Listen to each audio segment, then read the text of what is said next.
fondamentalmente vedete che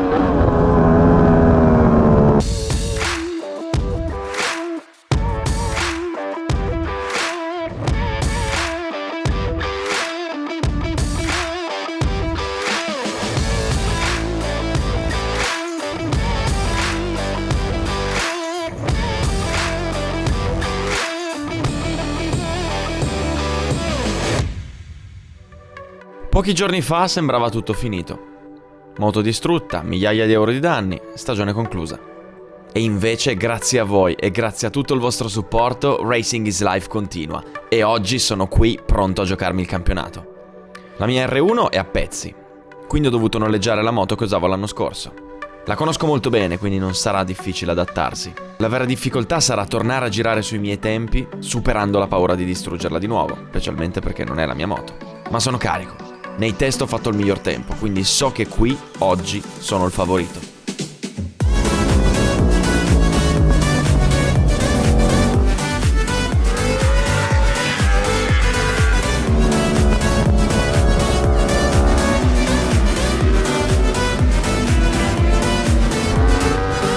guardate chi è venuto a guardarmi dalle tribune.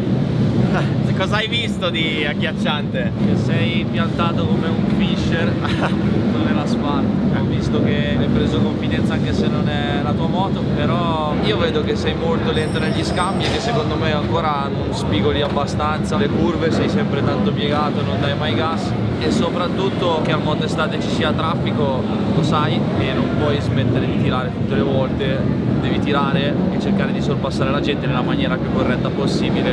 Però se continui a interrompere quelli che sono i tuoi giri perché c'è della gente o devi fare dei sorpassi, perdi ritmo e perdi tempo, e alla fine della giornata non riesci a fare un turno. Perché se aspetti che arrivi il momento giusto, il momento buono di trovare la pista libera, soprattutto qua dentro, arrivederci, ti torna. Sì, solo che magari becchi alcuni che veramente fanno delle linee strane, io dico ne ho 4 davanti. No, però devi passare, devi andare.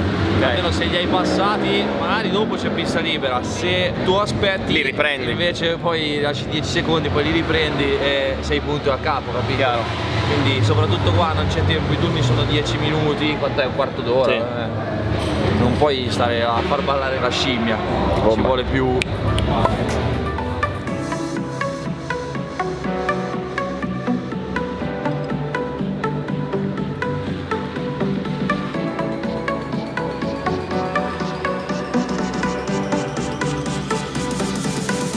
Abbiamo provato una modifica davanti, nel senso che io uso una forcella veramente tanto dura perché probabilmente sbaglio a frenare e sono troppo violento sui freni. Quindi, dato che andavo sempre quasi a pacco, ho dovuto mettere una molla più dura per sostenere questo mio modo di guidare. Però è un modo di guidare che può creare dei problemi, specialmente nelle curve con tante buche. Io continuo a sentire tantissimo ste buche e a centro curva non è il massimo della vita, quindi ho ammorbidito davanti la molla. Siamo passati da 9,75 a 9,50, quindi adesso dovrò un attimino cambiare la guida ed essere un po' meno aggressivo sui freni.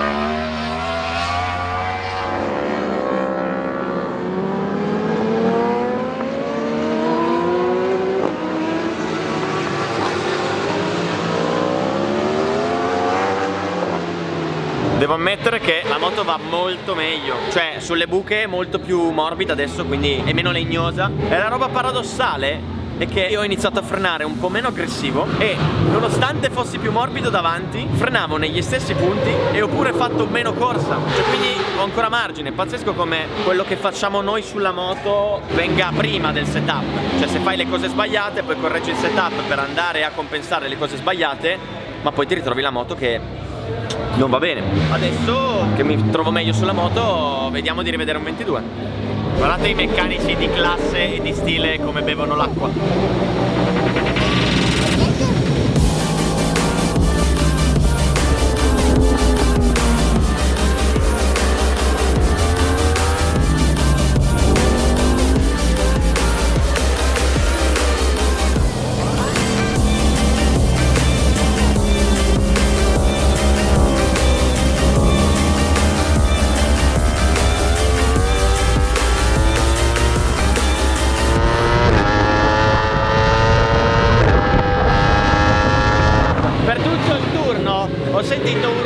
impalladino dietro la schiena.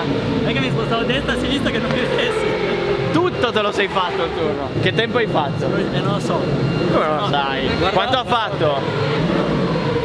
Grazie. Domani fai 22 e mi devi pagare da bere. Vabbè, ma pago già adesso. Bastardo.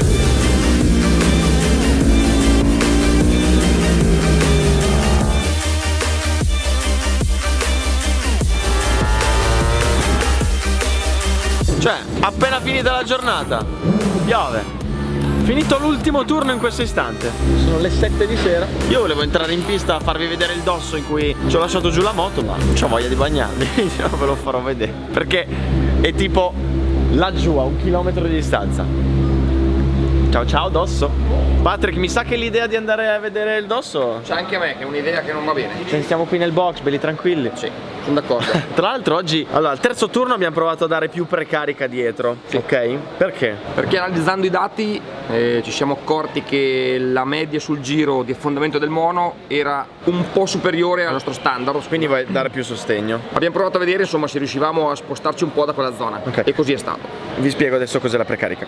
Allora, la precarica è una di quelle cose che non è proprio immediata da capire, quindi cerco di farvela capire con un esempio pratico, ok? È una regolazione che si fa sulle sospensioni, si può fare sia davanti sia dietro. E che cos'è nella pratica? Ora, non vi do unità di misure, quindi dottori in fisica, non state a rompere le palle se... Fondamentalmente, vedete che io applico una forza, sempre di più, e quando questa forza aumenta, la molla inizia a comprimersi.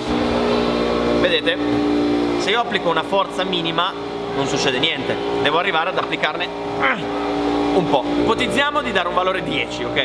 Io nel momento in cui applico una forza 10 la molla inizia a comprimersi. Se noi aumentiamo la precarica succede che io, affinché la molla inizi a comprimersi, dovrò applicare una forza 12. Se io invece diminuisco la precarica, affinché la molla inizi a comprimersi dovrò magari applicare una forza 8. Quindi, se ho capito bene, voi dall'acquisizione dati avete visto che la media di compressione dell'ammortizzatore posteriore era troppo alta, quindi vuol dire che in tante fasi della guida si schiacciava troppo dietro. Sì. Quindi voi avete dato un po' di precarica, Certo. per far sì che questa media si abbassasse. Sì, abbiamo voluto diciamo con la precarica cercare di ridurre quella corsa che era un valore un po' eccessivo. Abbiamo provato a riportarlo diciamo nei canoni che utilizziamo noi solitamente in questo tipo di pista. Ok, per passare di qua?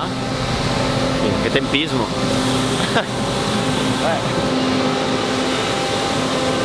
Però quella modifica non mi è piaciuta perché quando mi trovavo alla massima piega, non so, tipo ultima curva, in cui già alla massima piega inizio a puntare il gas per poi rialzare la moto e incrementare il gas, io nel momento in cui prendevo in mano il gas e lo puntavo mi scivolava dietro, perché essendo troppo precaricata scaricava troppo sulla gomma anziché lavorare la sospensione. Cioè non troppo precaricata, probabilmente in questa condizione che abbiamo fatto la prova, quella precarica in più metteva in crisi la gomma all'attacco del gas e quindi assorbiva di meno l'ammortizzatore, diciamo, certe forze le trasferiva alla gomma e lei in quel momento lì ovviamente scivolava.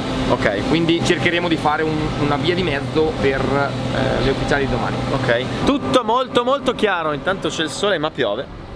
Oggi è andata bene, perché nonostante la moto diversa e la strizza di lanciarla di nuovo era un disastro, sono riuscito al 4 turno a rifare praticamente il tempo dell'altra volta. Ho fatto 22,6 con uno che mi ha ostacolato, quindi era un 22,4. Ideal 22,2. Molto contento, davvero molto contento. E questo step che ho fatto l'ho fatto perché ho capito alcune cose fondamentali per la guida del 1000 e ci farò un video dedicato perché mi ha cambiato la vita. Adesso devo solo metabolizzarle queste cose e imparare a metterle in pratica sempre. Cioè comunque ho fatto uno step per cui ho tirato giù un 8 decimi rispetto all'anno scorso.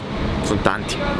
E poi devo ringraziare il buon Edo, gli devo una birra, perché mi ha sistemato 2 robe nella guida, mi ha dato 2 dritte. Poi mi ha consigliato di non arrivare a dare smanacciate di full gas, tipo un'uscita dal tornantino, un'uscita dall'altro tornantino in fondo, perché mi si impenna tutta la moto e poi arrivo alla curva dopo che devo rimettere giù, un casino. E lui dice tanto se devi fare 100 metri dai un po' meno gas ed evita che inizino a lavorare i controlli, perché il problema è che se do full gas si impenna in prima, l'elettronica taglia, tanto vale dare meno gas ed evitare che l'elettronica tagli. Tutti i consigli che arrivano con l'esperienza. Adesso si va a Nanna e domani facciamo una buona qualifica.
position! Che giro incredibile, 1.22.1, 6 decimi più forte di Palladino e 1,5 secondi più forte di D'Ambrosio. Finalmente, dopo un anno e passa, torna a stampare il miglior tempo in qualifica. E con che margine! È ormai più di un anno che corro e nonostante sia sempre stato lì a giocarmela con i primi, non sono ancora mai riuscito a portare a casa una vittoria. E non vi nascondo che la mia prima vittoria sta diventando un'ossessione da cui devo liberarmi il prima possibile. E oggi sembra la giornata giusta. Sembra tutto girare dalla mia parte e visti i tempi ci si aspetta una gara tranquilla, in solitaria, là davanti a tutti. Ma secondo voi potrei mai fare una gara tranquilla io? Ovviamente no. Ormai avrete capito come gira. Certo che tra una gara tranquilla e la gara più folle della mia vita, in cui ho pure rischiato l'incidente peggiore che possa capitare a qualunque pilota di moto, ci sono tante sfumature nel mezzo, no? Ovviamente no, non è il mio caso. Ecco, preparatevi, perché gara 1 sarà l'esperienza più brutta e più bella che abbia mai vissuto in moto.